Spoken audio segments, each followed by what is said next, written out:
What happens when two people sharing a life experience their relationship in completely different realities? Sometimes, the consequences are more devastating than anyone could predict. Welcome back to our space, where we explore the most challenging relationship dilemmas. Today, we delve into stories where a lack of honest dialogue and broken agreements lead to profound heartbreak. First, we hear from someone who learned that some doors, once opened, can never truly be closed. I was 2 years into my marriage. My wife was obsessed with short-form video apps, sending me dozens of clips daily. We were both in our early 20s. Soon, she started sharing content about non-monogamous relationships and related podcasts. After several lengthy discussions about our youth and the idea of exploring this before settling down with children, I eventually gave in after a few months of her persistence. We established clear guidelines. First, no unprotected intimate encounters. Second, no outside partners in our home, and no overnight stays. Third, if intimacy occurred with someone else, there would be no shared details, no physical contact between us for a full month, and a medical checkup was required before any marital intimacy could resume. We opened our relationship. She began going on dates on Friday evenings. I typically worked late, arriving home around 10 o'clock. For the initial 12 months, it felt almost exciting. She'd be home, or just arriving, by the time I returned. She would recount her dates, and then we'd connect physically. These were strictly dates, no intimate contact. During this period, I went on 3 dates myself. Each ended the same way. Upon learning I was married, they expressed disinterest. "It was nice meeting you," they'd say. After 3 such experiences, I stopped trying. Then, one Friday, she didn't come home until 3 in the morning. She walked in jokingly complaining about being too tired for anything. I noticed marks on her chest and upper legs. Honestly, I felt a deep sting of betrayal. A few days later, she tried to initiate intimacy. I gently reminded her of our third rule. She looked at me. "Are you serious? 30 days and a doctor's visit?" I confirmed. Absolutely serious. This became a recurring pattern. She'd spend her Friday nights with her new connection, then the rest of the week attempting to persuade me to disregard rule number 3. I felt increasingly marginalized, like an item set aside. I began avoiding her, spending more time outside the house, even if it was just walking. I became more physically active, losing some weight. She was completely absorbed in the thrill of her new connection, oblivious to my changes, believing I was simply pursuing my own interests. After 5 months of feeling like an afterthought, I saw no reason to stay in this marriage. I was sacrificing my own happiness for hers, and I had nothing left to give. Up to this point, she hadn't technically violated any of our established boundaries. Every time I suggested she might be getting too involved, I was dismissed as overreacting, blowing things out of proportion. It was just harmless fun. 1 night a week, she insisted. Our 4th wedding anniversary arrived. I took the day off, prepared dinner, and cleaned our home. She came back from work at 4, showered, dressed up, and announced she was going to a bar to see a local band, telling me not to wait up. She had completely forgotten our anniversary. I was shattered. I woke up Saturday morning at 9, and she still hadn't returned. Boundary number 2, broken. I sent her a brief message. "You broke our overnight rule. I'm done." At 11:30, her calls started. She claimed she just closed her eyes for a second and passed out, that it was an accident and she was truly sorry, promising it would never happen again. My refusal to discuss it further seemed to shock her into some awareness. She appeared at my workplace just before opening, causing a scene in front of my colleagues and the owners. Eventually, I managed to calm her, and she departed.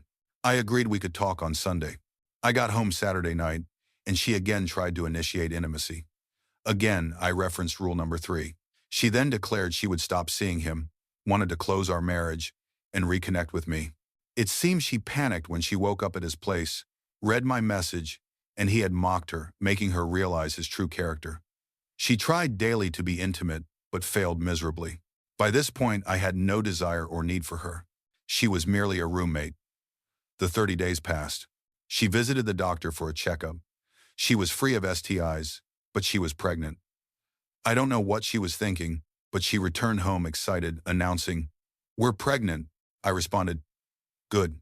I hope you two will be happy together." She stared at me, confused for a few moments, then started crying. A few days later, she texted him the news. His reply, "Wow, sucks to be you. Might want to pass it off as your husband's." Later, I filed for divorce shortly thereafter. She began desperately trying to change my mind, making promises, begging, pleading, offering anything to save us. I remained polite but firm. I was stuck living with her until our lease expired. We settled into a new routine. She'd try to be intimate, I'd decline, she'd get upset, and I'd go for a run. My resentment grew with her visible pregnancy. 3 weeks ago, she entered my room to talk. She'd brought pizza for dinner. She started by explaining her increased libido due to pregnancy, and again tried to initiate intimacy. At this point, my politeness had vanished. I told her, "Sorry, I'm not interested in pregnant women. Maybe try a dating app. Someone there might be." She left the room crying. We had our initial divorce hearing. The judge ordered 6 weeks of marriage counseling. We attended 2 sessions, primarily a meet and greet, speaking with us individually to hear our perspectives. I just wanted it over, so we could move on. Last Sunday was my birthday.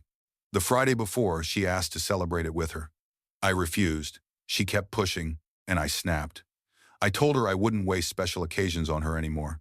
The last one was our 4th anniversary, when she went out and got pregnant by some irresponsible man. I left her crying in the kitchen and headed to work, telling her I'd see her Monday for our court-mandated waste of time. Monday morning, I was at counseling. She never showed. I called her, then her friends, then her parents. She had been arrested Sunday morning for DUI and reckless endangerment.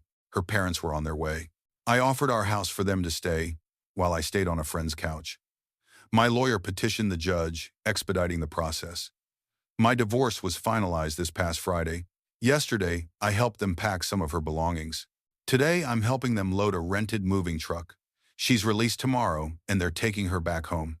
She wants to see me, but I believe it would only make things worse for both of us. We both need to move forward.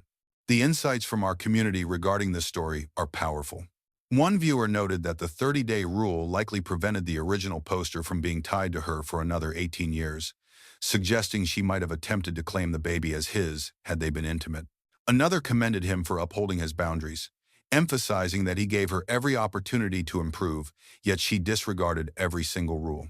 This individual observed that she had everything she wanted, but it still wasn't enough, and she still expected him to stay after breaking all their agreements. They called him a hero for not giving in. A third commenter offered crucial legal advice. Do not sign the birth certificate and consult a lawyer about avoiding child support. They stressed the importance of DNA tests to disprove paternity and warned against claiming the child as his own, as courts might compel support otherwise. This story highlights a critical point. The concept of open relationships, whether in marriage or not, challenges traditional notions of commitment. While an open marriage can theoretically be healthy, it rarely salvages a struggling relationship. In fact, existing conflicts, power dynamics, or other issues within a relationship tend to intensify tenfold when monogamy is abandoned. Strong, honest communication is absolutely essential before considering such an arrangement. It's a shame this marriage ended this way. She clearly didn't value what she had until it was too late. What are your thoughts on open relationships? Now, our next contributor wants to exit this emotional roller coaster. He's already sleeping at her place. My soon-to-be ex-husband blindsided me and our children exactly 1 month ago. Here's how it unfolded. Day 1, he claimed his feelings had changed and needed space. Day 2, he admitted to talking to a coworker and kissing her. Day 3, he professed his love, wanted to stay with me, expressed confusion about his actions, hoped to mend our marriage, and prayed for my forgiveness. Day 4, he changed his mind again, stating he'd made a mistake, wanted out, and desired a divorce. Every day since then has been a turbulent ride. My emotions have swung from deep sorrow to intense anger, and everything in between. There were no indications he was unhappy with me. He didn't confide in any of our mutual friends, his own friends, or his family about his feelings. He only spoke to her. We were completely intertwined in every aspect of our lives until the day before he dropped this bombshell. I despise her with every fiber of my being and am close to feeling the same about him. The only thing preventing me from fully hating him are our shared children. They are utterly bewildered by his behavior and struggle to know what to say or think when he's around. They started therapy last week. I can't afford counseling myself, but thankfully, I have a strong support network. How do individuals behave this way and then move through life as if they're good people? How can someone live with themselves, knowing they've inflicted immeasurable pain? I took my kids for a drive yesterday evening. He called while we were out to say goodnight to them. He's been staying with his mother. He mentioned he was going to bed, and so on. They said goodnight, and I offered to get them a treat. It's summer, why not? After getting the treat, I suggested we leave a funny note on Dad's truck for him to find in the morning. They'd been experiencing a lot of sadness and hurt, and I thought the note might encourage more interaction between the three of them. They used to leave notes on his coffee mug or lunchbox, so they liked the idea. They grabbed a napkin and pen, brainstorming what to write. Well, as you can imagine, we drove past his mother's house, and his truck wasn't there. To say I wanted to disappear from sheer embarrassment is an understatement. Now my children have direct proof of his deceit, all because I wanted to help them bridge a divide. I truly believed he would be there because, in the last 4 days, he'd said things that made me pause, wondering if he was beginning to grasp the gravity of his actions. And perhaps, just perhaps, we could actually repair our marriage. I was completely mistaken. I texted him, asking him to call me immediately. When he called back, I asked why his truck wasn't at his mom's, explaining why we'd driven by. He claimed he was on a job downtown. He does work nights occasionally. I laughed. Oh, on a job, huh? You just told me you were going to bed. We hung up, and I barely slept.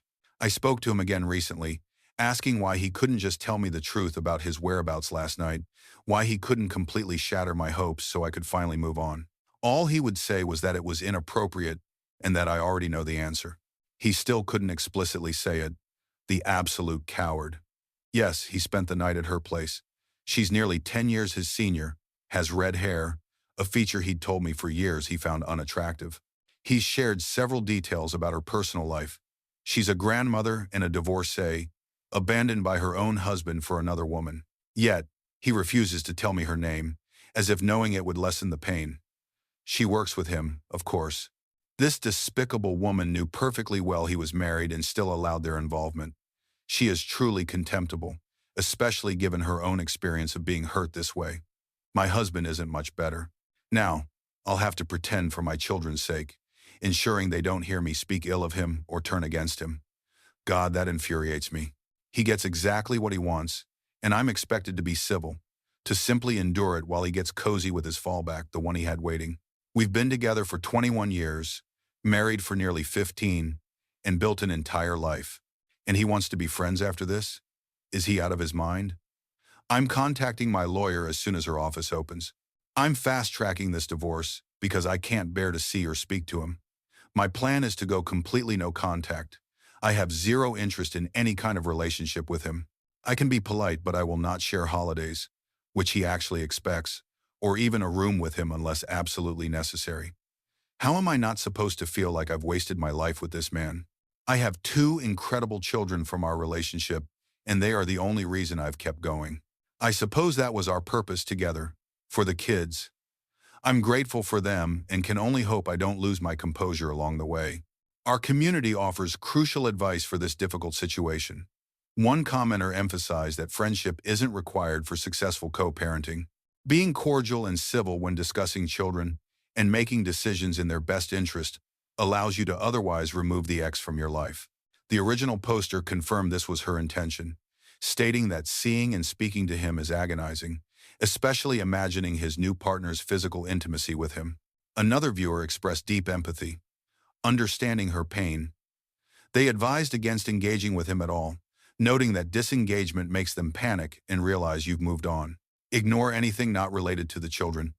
Don't let him discuss anything else. They also suggested reevaluating friendships with those who downplay the situation. This commenter recommended watching Guy Winch's TED Talk, creating a list of self-care actions, and listening to the Leave a Cheater, Gain a Life audiobook repeatedly. They stressed not seeking comfort from him, but creating new, positive memories with herself and her children.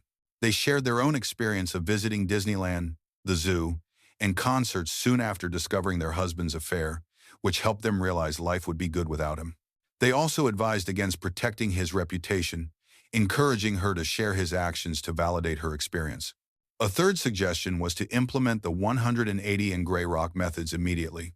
Shift all communication to text, work towards a co-parenting app, and focus on personal healing. They recommended finding emotional outlets like exercise, yoga, or journaling, and reading books like Leave a Cheater, Gain a Life, Cheating in a Nutshell, and The Body Keeps the Score to create necessary emotional distance for healing. The original poster expressed gratitude for all the support, but highlighted two things that deeply hurt her. Her children now having direct evidence of his dishonesty and how little she means to him. She believes his claims of caring for her and wanting to do right are merely to ease his own guilt. She had planned to see him in person but decided on full no contact. She's buying her children phones to facilitate direct communication with him and will instruct her lawyer to handle all communication. She plans a custody meeting with her lawyer present. She recalled his parting words when he packed his bag. "I thought I could do both. I thought I could handle both, but I can't." This revealed his willingness to risk her well-being by attempting to maintain both a marriage and an affair. Ultimately, he couldn't manage it, so he left. It's truly disheartening, original poster. Your ex seems profoundly unhappy with himself, and his actions have destroyed something beautiful. It sounds like he's completely lost, unsure of his own desires or identity. This situation is incredibly unfair to you and your daughters. You are doing everything you can, and you should be proud. If only people could be more honest with themselves and their partners, outcomes might be different. It's incredibly frustrating to deal with partners who become unrecognizable. Openly communicating his feelings could have entirely altered this marriage's trajectory. Sadly, his choices mean his children now see him in a new painful light, and that burden is his alone. Be honest with him about how his actions affect his children, as they are paramount right now. You are valued. You will rediscover peace and joy. Please share your words of encouragement for the original poster in the comments below. Thank you for joining us today on our space. Remember to like this video, subscribe to our channel, and hit that notification bell. Let us know your thoughts on today's content. Until next time.